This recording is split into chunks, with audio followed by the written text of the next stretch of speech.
From what I understand, there was a body that was found here, and that was it was maybe in the late 1960s when they dug out. This had been backfilled with dirt back here, and they came in to dig out. They were digging out the dirt to do a poured concrete floor, and found the remains of a man.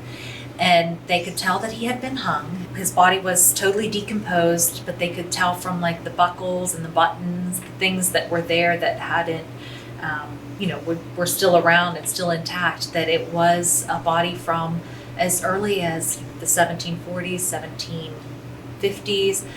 And the story that is attached to him is the fact that he was a spy during the French and Indian War, where the British came right beside where we are currently on the Forbes Road. A French spy had gotten in with them, had gotten in the midst of them, and he was found out and found guilty of treason and of espionage, and they brought him into the building here and hung him and buried him down here to keep it quiet, because they didn't want to demoralize the troops and let them know that they had been infiltrated by a spy. Mm-hmm. So he is probably our best known person that maybe met his demise here at the Bonnet Tavern.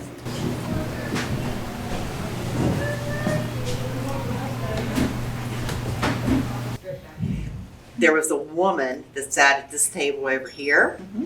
and this was back when I was still a server, and she insisted in that corner over there that she saw a little girl sitting in a rocking chair, just rocking. It was just a shadow, but she insisted there was somebody there.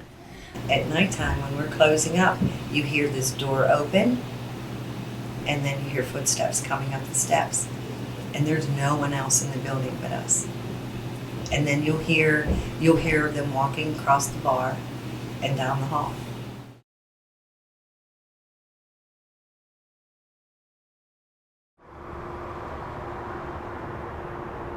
We heard footsteps up and down the hall, up and down the hall. These were more of a heavy boot, a male.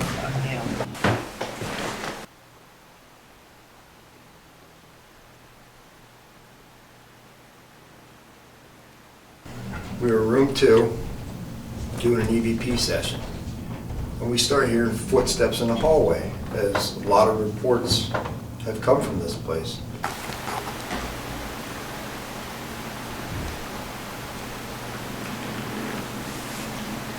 Soon after that, we heard the door to upstairs, the handle jiggle. And we're just looking at each other like, wow, it's happening, and we're all there, we're all witnessing it. Is there a man or a little boy in this room with us? I've also been told about a woman that has been in a purple ball gown, and that she's been seen in the hall, walking down the hall. After we were in room 2 and had heard footsteps in the hallway, I wanted to capture them on video. So I set my camera in the hallway. As I'm setting it up, I start to hear footsteps.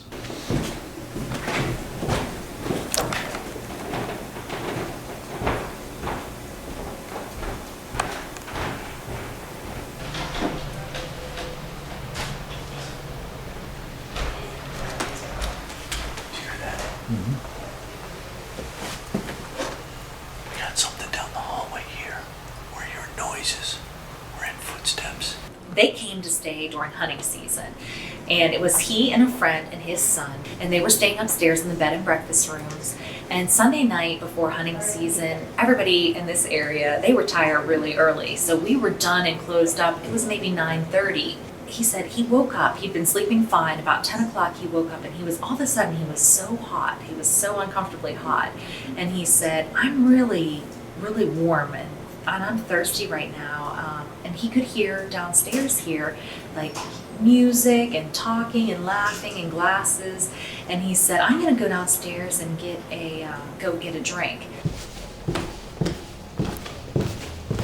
He came down here, and when he got down here, it was totally dark. the gates were locked up.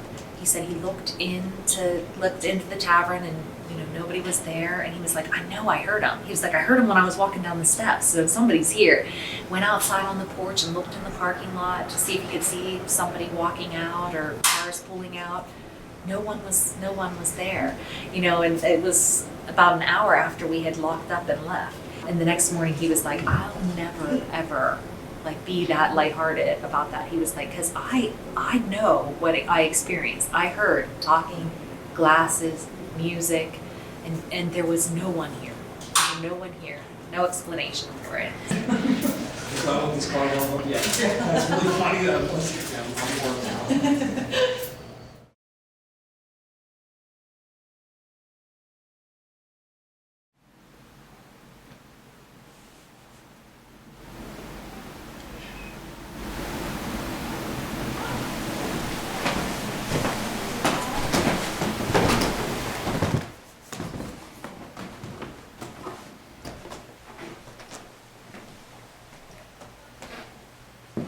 Although you should never travel alone, sometimes you just have to. And it's the only way to find something. I mean, I'm up on the 3rd floor by myself. Probably shouldn't be, but I'm hearing something. Is there somebody here with me? Somebody in here?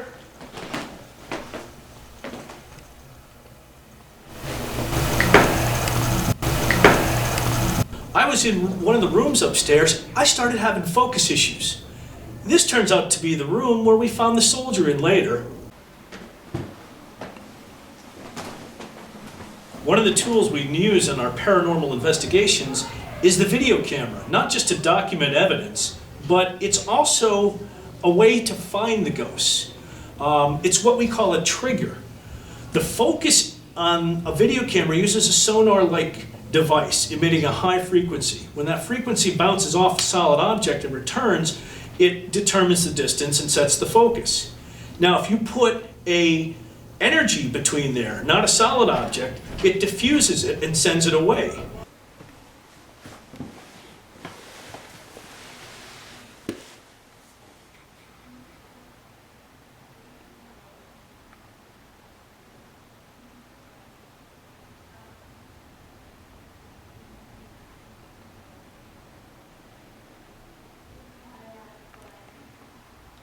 That's the biggest clue we have as to where something's in, and we can actually track this thing moving around the room.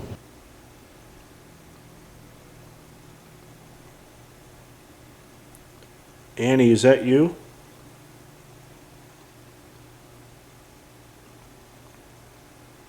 Did you ever want to walk down a dark hallway by yourself of a haunted establishment?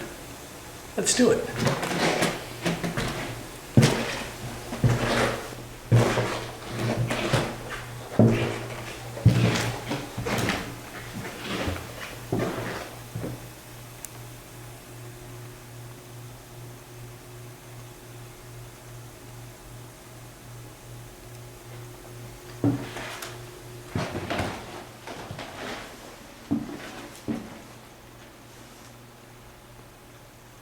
And I've had the pagers go off where we'll have like 5 pagers on the counter, like everyone turns in their pagers at the end of the evening, and I've been here closing and all of them go off. Like they all start buzzing, but they're all turned off. When I'll go to turn them off and they're already off. Well, if you had anything else happen that's kind of freaked you out or... Besides like pagers going off at random times, no. No? No. I mean, things come up missing, like you'll think you put a credit card slip in one spot and it'll come up missing completely. Is there somebody in here with me? Room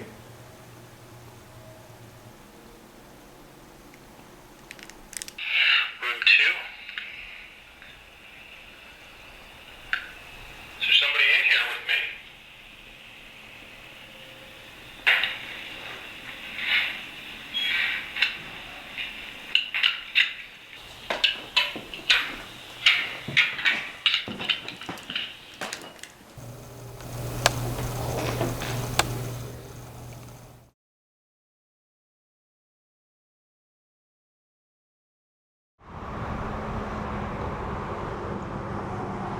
retired Army colonel who I actually had a chance to talk to because that was one of the first stories I heard. And I actually got to meet him. And he came in and he explained that he had come down here to look for a cold spot. While he was down here, he was over there reading the newspaper articles that we have on the board. His lady friend went into the restroom. While he was standing there, he heard somebody say, "Can I help you?" When he turned around, there was a blonde-haired, blue-eyed girl standing there in colonial attire. And he said, and he actually told me, he said, "I didn't pay attention to her hands, her feet, you know." He says, "But I just turned around and went back to reading." He says, "You know, they said it was okay for me to come down here." About that time, his friend came out of the ladies' room and said, "Who are you talking to?" And he turned around, there was nobody there. He came back a couple weeks later to see if any of the servers, hostess, anybody wore, you know, colonial garb here, and he was told no. And he said she was facing the light, and that's why he could see her eyes were blue. And in my instance, first couple times I heard my name spoken was right in this area, and this is where he saw her.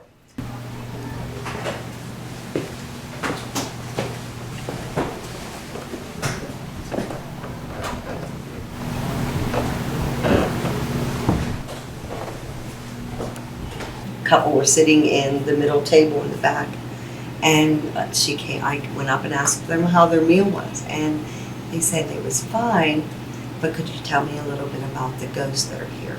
And I started to proceed to tell her about the young lady that used to do the cleaning and the taking care of the children here, and that she died here of pneumonia, waiting for her beau to come back from the Revolutionary War. And she said to me, "Do you know her name?" And I said, "No, I don't know her name, but she has blonde hair, real pretty blue eyes. She's been seen several times." And she proceeded to tell me that her name is Annie McFarland, that she was standing right behind me telling this woman that that was what her name was. Okay, Annie, I'm gonna walk around a little bit and see if I can't find out where you're at here, okay? Ooh, getting shivers.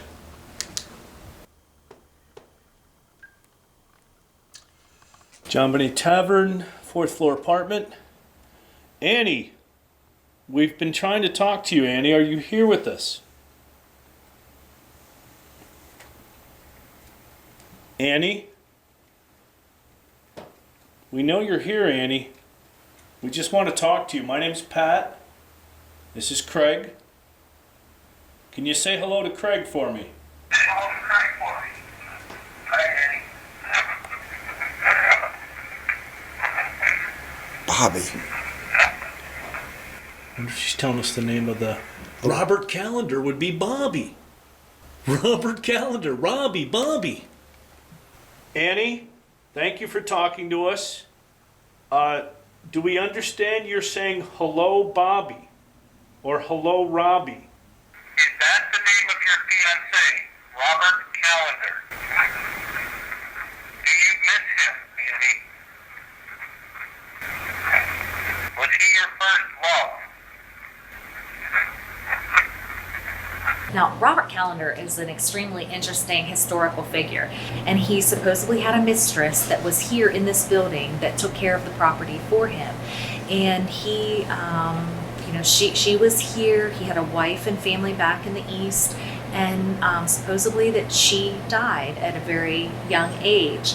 And she still supposedly is here and still tending the building, and many people have seen her. There have been 3 people that have told me that they have seen her, and they've all described her the same way, that she's a very pleasant, attractive, blonde woman, that she's wearing period clothing with the tight, the stays, and a ruffled blouse and a full skirt and a bonnet on her head, and in all 3 of the occasions where people have told me that they've seen a woman in period clothing, she's been trying to help people, like asking if she could help somebody, or, acting, because they always say, "Who's the employee that's here that's dressed in colonial clothing?" And there's no employee that dresses in period attire. And we had one server that she'd be here, opening server, there's nobody else here. Mm-hmm. She's out here doing her morning opening work, and she'd hear footsteps, like a woman's heel walking across the floor. And she'd turn around, there's nobody here.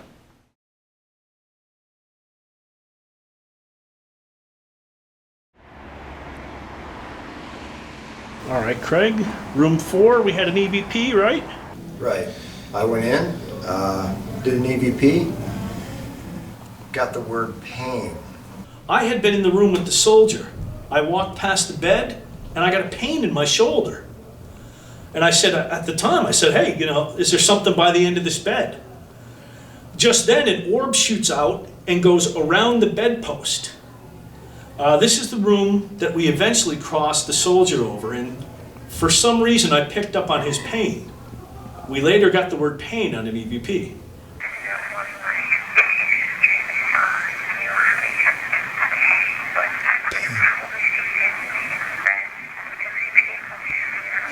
At 2:49 a.m., my cell phone started going off, and I couldn't figure out who would be calling me at that time. And I found out it was a text message, which nobody texts me. And the number that it was coming from was all zeros. And when I looked at the message, it was all gibberish, question marks, slashes, but the only word that was in that was pain that you could make out. I remember exactly 2:49 a.m. And the only word you picked up was pain. P-A-I-N. Where can I help you? Would you like to go to heaven right now? Right now? You want us to help you go to heaven? I came to find out that at that time there was something going on in room 4. I hear the word pain in that room around the same time. As we were crossing him over, he said, "Can I take my musket?" "What do you need your musket for? You're going to a great place." I was showing people around, excuse me, one day, and we were in room 4, and it's a double room, and it was May. So it was, fairly warm. It wasn't cold. And as I was walking out, I was following the group out. One gentleman said, "Hold on a second." He says, "Just come here and stand beside the bed." So I did, and in all the years I've been here, it's the first time that spot was ice cold. You could step back a little bit, the room was warm. Move back out, it was cold. And he told me that he felt that was a sick room at one time. And that's how I got the idea that it was a nurse that the little boy saw. He said because it was a nurse that was working here, tending to the sick people.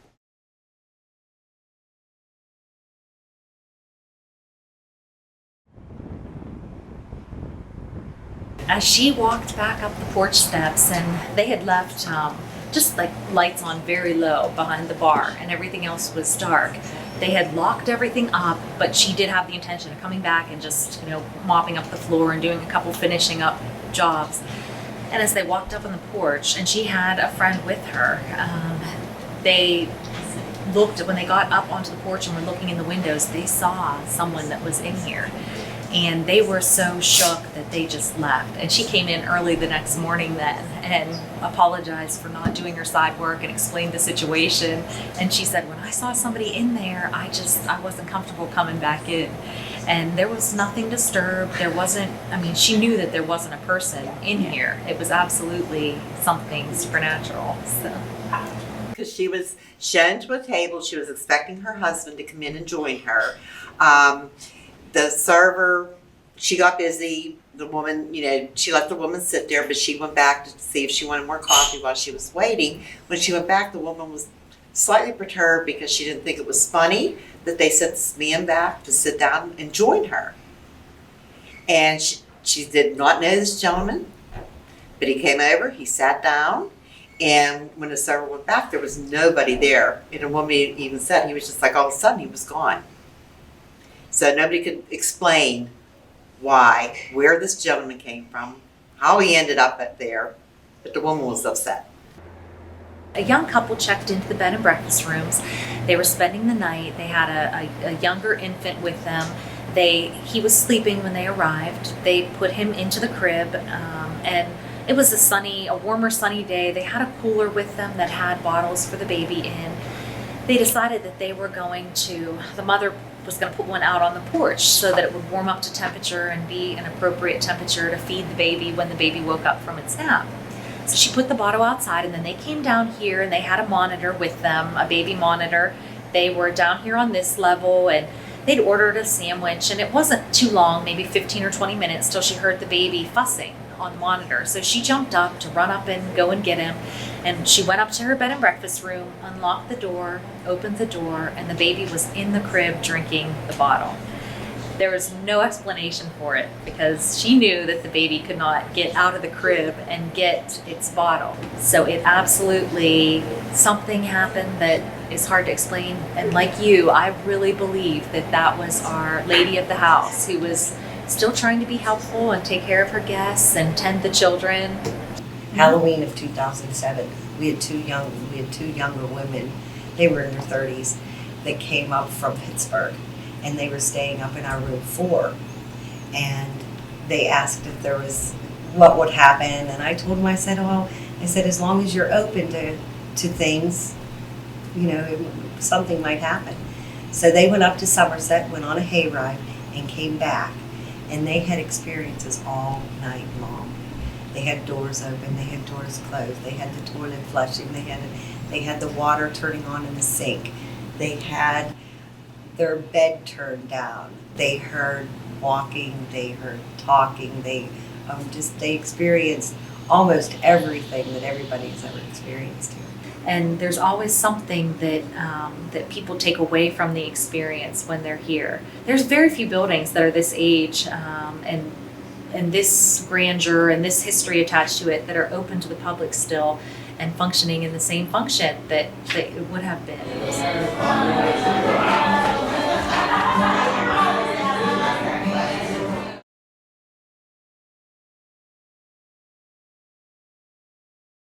Listening to the different people in the mornings, I'll serve them breakfast, and listening to them sometimes it's like, really? Like, did that really happen? Well, we had the one man that night. He said he hung his shirt on the back of the door. And do you remember that? Mm-hmm. He said when he went to put his shirt on the next day, it was shredded on the back. And he insisted, he said to the server, he says, I don't think it's right that you have a young boy walking through the dining room dragging coal buckets. He insisted this young child was carrying a coal bucket, dragging it to the kitchen. And they insisted, in fact, there was no men working that night. The only man that was working, or male, I should say, was a 33-year-old dishwasher. But he insisted this kid was like 9, 10, carrying a coal bucket. And they took him back to the kitchen to prove to him, you know.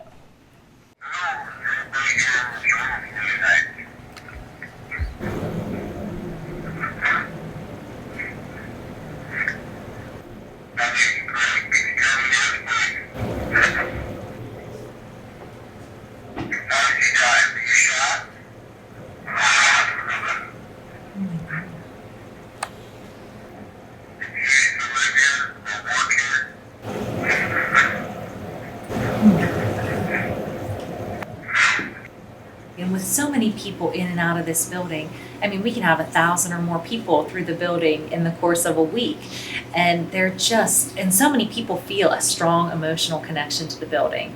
And it's interesting that I can tell when a guest comes in and they are picking up on something. I had a woman a couple months ago who came in, and she was on a bus group that came in. I talked to them and told them a couple stories, and then I always invite them to take a look through the rest of the building. She came back down to me and she said, Melissa, I just want to tell you, she said, I'm sensitive. And she said, when I was upstairs in the bed and breakfast room, she said, I had this strong, strong feeling that I needed to tell you that that there's a woman here that is so happy that you have taken over here, and that she is so happy that you've put all the love and all the energy into it.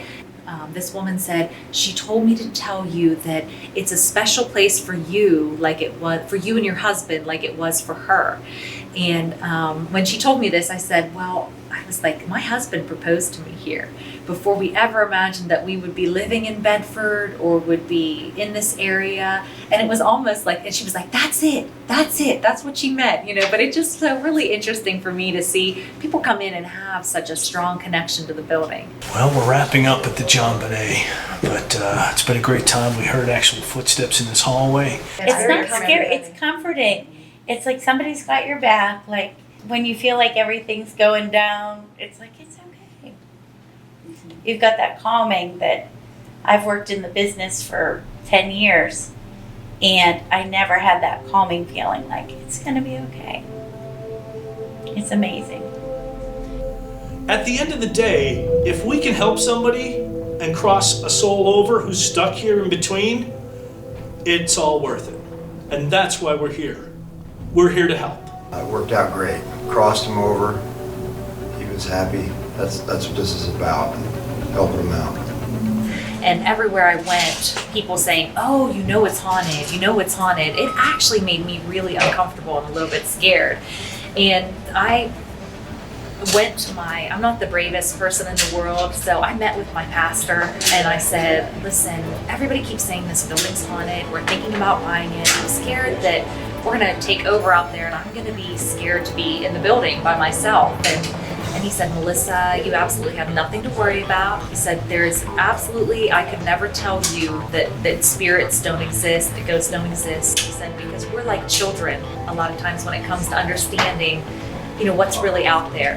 He said, but all you need to know is that you're protected from anything that could potentially be evil there. And so that's really the way I feel.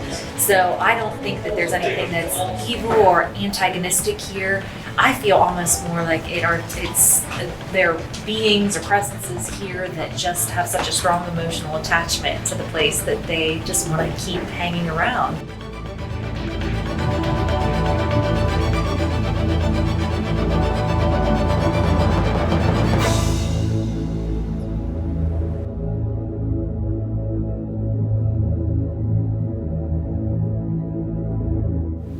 John Bonnet Tavern. We're on the 3rd floor hallway. I'm still hearing noises.